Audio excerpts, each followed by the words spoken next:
With us now, my co-hosts, all this week have been the Muppets, and this is Jim Henson, who is the creator of the Muppets. Jim, you know Buddy and Jerry, don't you? Yes, sure. And his partner, Jerry Jewell.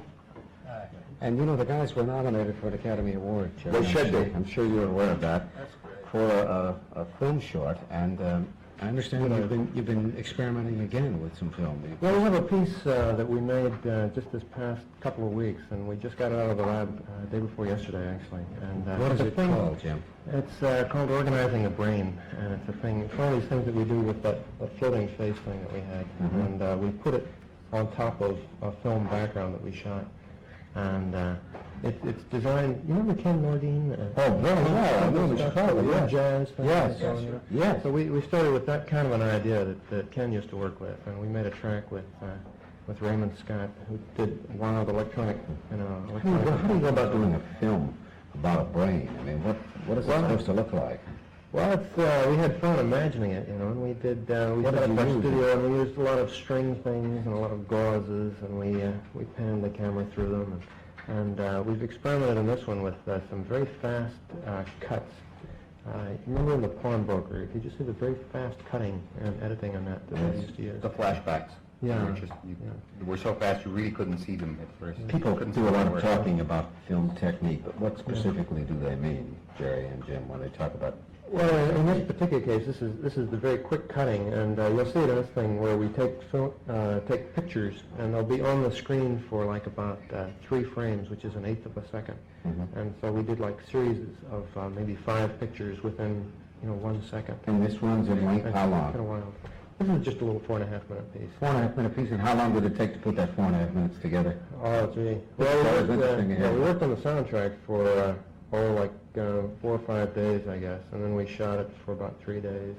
And it all ends up being 4.5 minutes, which we're going to show you now. This is compared with. This is a first, isn't it? No, It's never let me been run shown over there. I before? have to get ready. Okay. Well, here now you're going to see this film, which will probably not be nominated for another Oscar because these guys are just brilliant. Yeah. My co-hosts, the Muppets.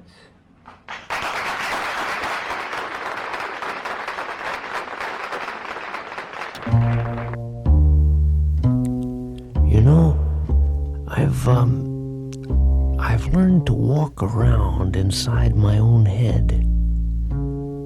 Now, that may sound silly to you, but it's been very, very helpful to me. Let me show you how it's done, in case you want to try it. Now, first I have to close my eyes, and then I go through certain mental configurations. And by this means I can dissolve through the outer epidermal layer, like this, and several other layers here. There. Now when you first come to the brain, you have to pass through the medulla oblongata. That's where things like breathing and heartbeat and glands are controlled. It's kind of like plumbing. It's not very interesting. But if you keep going, you cross into the cerebrum, and that's where all your thoughts are. You know, when I first came to my cerebrum here, there were thoughts scattered all over. The place was a mess. Old mathematical formula, bits of poetry, and telephone numbers were all mixed up together. It was terrible. Over the years, I've been able to organize. Now, in this part of my brain, for instance, I keep thoughts about my family. There goes some family thoughts. That's a great family. There's my wife, parents, Uncle Ray, there goes Barbara. My nephew Evan, Uncle Charlie, Uncle Charlie. We can't stand each other. I've been meaning to refile him under enemies. Now those are some of my family thoughts now.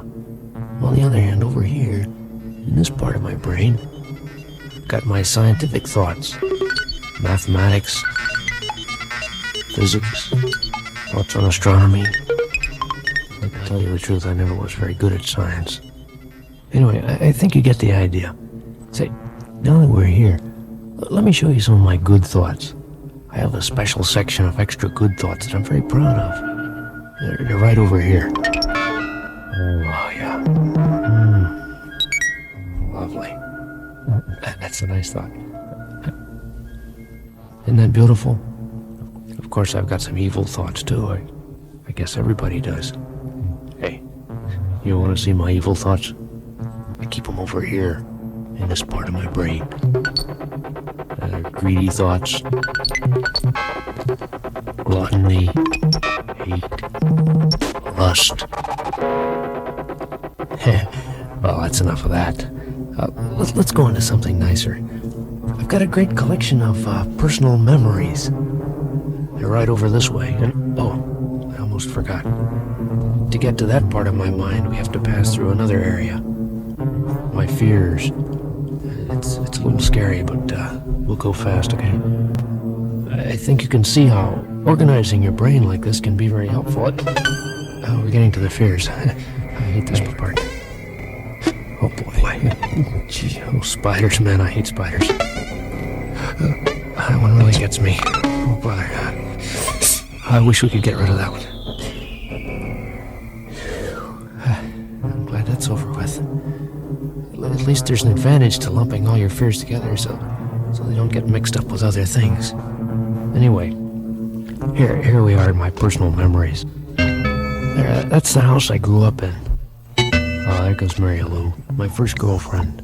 And here's a circus I saw as a kid. Oh, that's a little fair. I must have gotten out of place somehow. But here's a cottage where we spent summers. A little mix up there. Well, there's the high school when I was... Oh, boy. Now, something's going wrong here. No, what's that? No. This is all wrong. It's not supposed to... Oh, no. I'm out of control here. No. I gotta get out of here.